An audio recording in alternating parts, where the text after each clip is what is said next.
嘉南市长郑国苗伫选前的政见话讲，要送电动车给少年人。目前预算有关是一台车4万，有厂商去拜会市府，表达愿意来合作。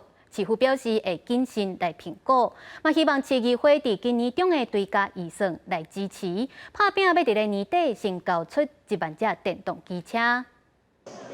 市府内底这台电动机车时速会当吹到100公里，有厂商拜会嘉南市长郑国良，参详电动机车的合作。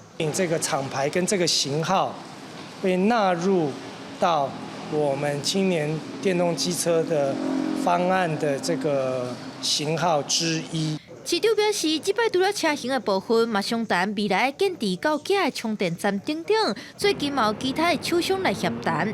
目前预算也是一台车4万。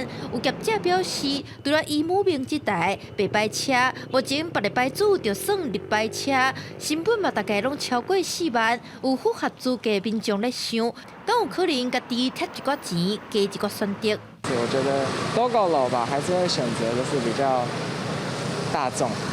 一点就是普及化的，对。不过如果性能是 OK 的话，那一般学生来说是 OK 的。我们现在就是努力的帮市民省荷包，何必要让他多付钱呢？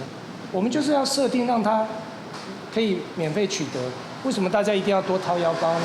为着兑现选情政策，市府表示希望议会通支持年中的追加减预算，年底新编1万台的电动机车。 只要78年次到92年次，日职满3档，摕到驾照满1档，就太具换新的机会。不过，有嘉南市民进党议员刘志豪表示，嘉南市民上需要的敢是电动机车，市府好好思考，钱爱开伫倒位。记者第一文李福凯，嘉南采访报道。